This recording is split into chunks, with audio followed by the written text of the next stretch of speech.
everyone. We'll split this into two because we have to do our pre-Tottenham presser as well. So we'll start just in the middle here. Hi Eddie, Sani Hi. Rajal from Sky Sports News. Quite hard to kind of understand what quite went wrong there for you. Have you been able to kind of assess exactly what went wrong? Well, I think the game was there for us to win in that second half. I thought it was an even first half. I don't think we played particularly well. I felt there was a lot more to come from the team in that second half, and I thought we played a lot better and had them penned in, and then conceded that first goal, and I think that changed the momentum of the match. So a frustrating evening for us, missed opportunity. It's still only 5 points on the road. Why have you not quite been able to translate the home form away? Yeah, I mean, it's a difficult one for us to understand because last year our away form was very good. We were free scoring. Our defensive record was very good as well. This year the Sheffield United game apart, we haven't really got going on the road. Certainly something for us to reflect and analyse. We know we can do a lot better. And Kieran Trippier has been such a brilliant performer for you this season. Obviously he was dispossessed for the first 2 goals. What's his reaction been after that? Kieran's been absolutely magnificent since he signed for the football club. He's been incredible. He's been the catalyst really for a lot of what's happened subsequently with our success. So collectively we weren't there tonight. It was nothing to do with any individual performances. Collectively we were off our best. Thank you. Anyone else? Luke, Eddie, when you have so many players missing, was that performance always a risk? Particularly late on, I mean, just fatigue seemed to catch up with them. Yeah, I'm in a difficult position to really agree with that because I think if I do, then what stops that happening again and again? So I think we have to do better.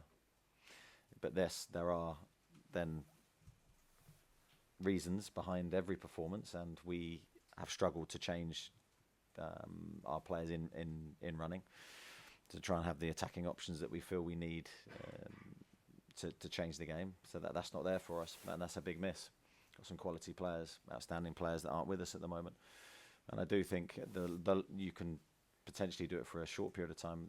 The longer you do it, the harder it gets. But it's not to say it's impossible. So that's why I'm disappointed. I think it was a missed opportunity for us today. I don't think we really grabbed it, and we paid the price. Eddie, there seemed to be a bit of a scuffle between Joelinton and Tarkwoski at the end. What was that over? Did you see it? Yeah, well, I saw the coming together of players. I got no idea what it was over. I think just emotions running high after a game. We were certainly disappointed with our performance, but there's no problems, I don't think. Forward to Scott Wilson at the front. How's Jamal, Eddie? Is that the latest worry now for the weekend? Well, I don't think it's a serious one. I think it's a dead leg, so he's a knock to his thigh, I think. Fingers crossed he'll be okay, but I don't know at this moment. Lee Ryder. Eddie, you said before this that you'd lost the ability to rotate. I mean, you kind of underestimate how much of a big factor that really is for you at the minute. Seeing 10 players for like 4 games. Yeah, I'm not underestimating how difficult that is because you have to take into account, say, Louis Miley, looking at him individually, his age, and being able to deal with not just the games but the mental pressure that the games bring is a huge ask for him. But I thought again tonight he handled himself really, really well. So yes, that we have a lot of difficult situations at the moment that we're trying to manage, and the players to this point have been absolutely incredible in their response. But today I just have to sort of call the performance for what I see.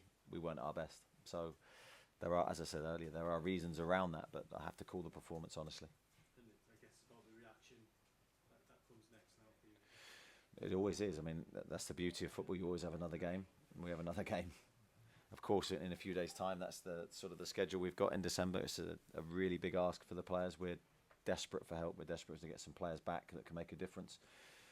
Hopefully that will happen. But of course, there's no guarantees. Have you got any positive injury news? Well, yeah, I don't know. So a lot of the players that are injured at the moment were working today at the training ground. So we are hopeful that we can get some support. Okay, one in the middle. We'll end this section with Craig and then Chris. Yeah.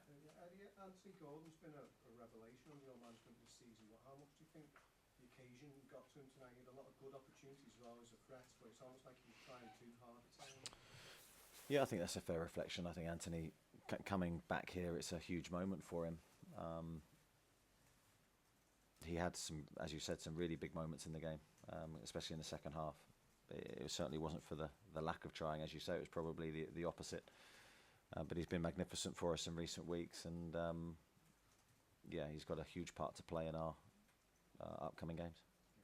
Craig, anything for us? How was tonight for Martin Dubravka? Pretty bruising, and has it been an issue with his back? He seemed to be holding his back a little bit. I think he got a couple of knocks in the game. I don't know of any permanent problem to his back. Yeah, it would have been a difficult game for him, just the fact he conceded 3 goals, but I think his overall performance was very good. He made a couple of really good saves in that first half for us. So I'm sure he'll be pleased to be back out there in the action, and yeah, I don't think our performance has anything to do with him. Chris? Eddie, you've mentioned the sort of physical load on the players. I mean, physically, can this same group go again on Sunday, or will you simply have to make changes given what they're doing? Well, we'll wait and see, Chris. I don't know. We'll, as we always do, we don't just put the same players out there just for the sake of it. We have to analyse how they're feeling. You know, are they able to perform? I felt there was enough of a gap between Manchester United and this game for us to perform very well physically. The mental aspect is a much more harder thing to analyse.